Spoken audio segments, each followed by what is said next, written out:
Olá, meu pai dizia que pé de manga não dá jaca.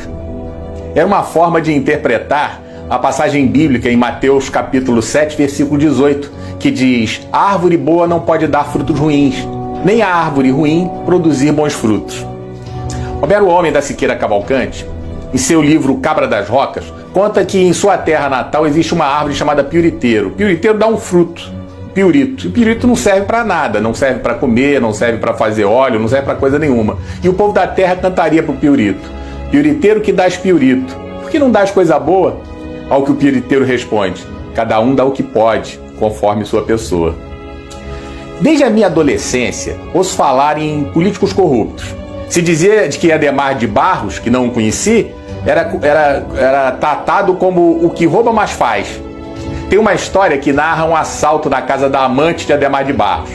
O político era famoso por sempre estar ligado a esquemas de corrupção e desvio de dinheiro em praticamente todas as áreas possíveis. Provavelmente foi inspiração para o Sérgio Cabral. Ou podemos recorrer a outra máxima antiga: a história se repete. Bem, em 1969, a amante de Barros, Ana Guimol Benchimol Cabriglione, também conhecida pelo codinome, entre os dois, de Dr. Rui, escondia um enorme segredo em uma mansão no bairro de Santa Teresa, no Rio de Janeiro. Na casa estava guardado um cofre contendo uma alta quantia de dinheiro. Por mais que fosse uma confidência entre os dois amantes, o esconderijo do dinheiro não se manteve secreto por muito tempo. Quando o sobrinho da mulher descobriu, entregou a informação para os guerrilheiros do grupo VAR Palmares, Vanguarda Armada Revolucionária Palmares, e a quadrilha roubou mais de 2 milhões de dólares.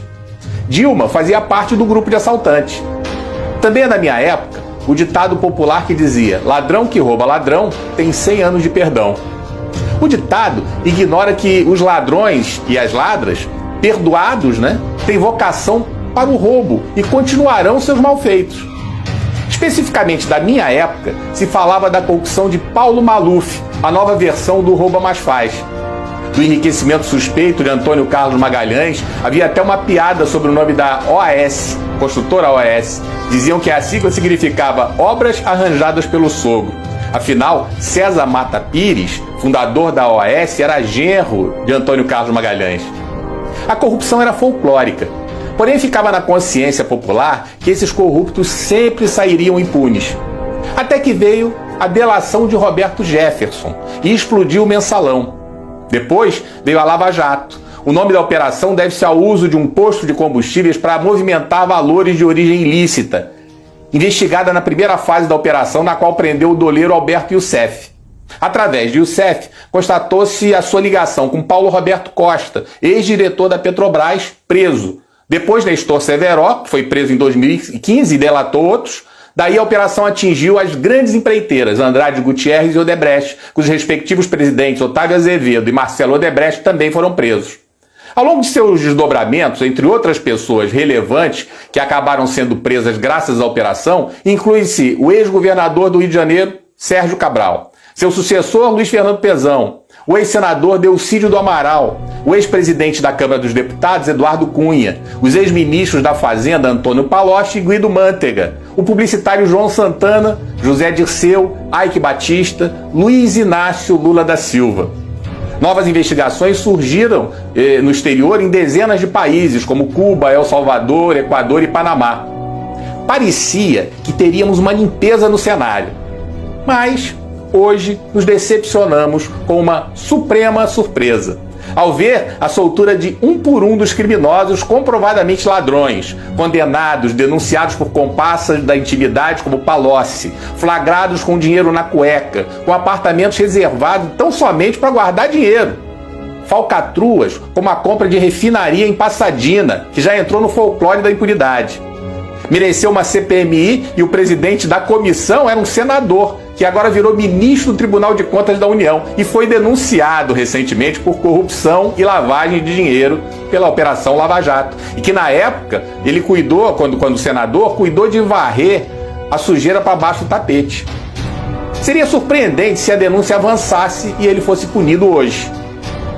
É com suprema decepção que constatamos a suprema impunidade, blindando o Botafogo, o amigo do amigo de meu pai, o Alcolumbre, o Temer, o Fernando Henrique Cardoso, o Aécio, a Amante, o Lindinho, o Lulalau, o Barata, o Zé e a família Marinho.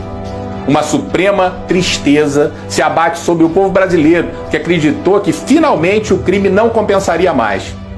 Os corruptos nadam de braçadas num supremo mar de lama, onde a suprema vagabundagem se refere ao voto da maioria como tirania.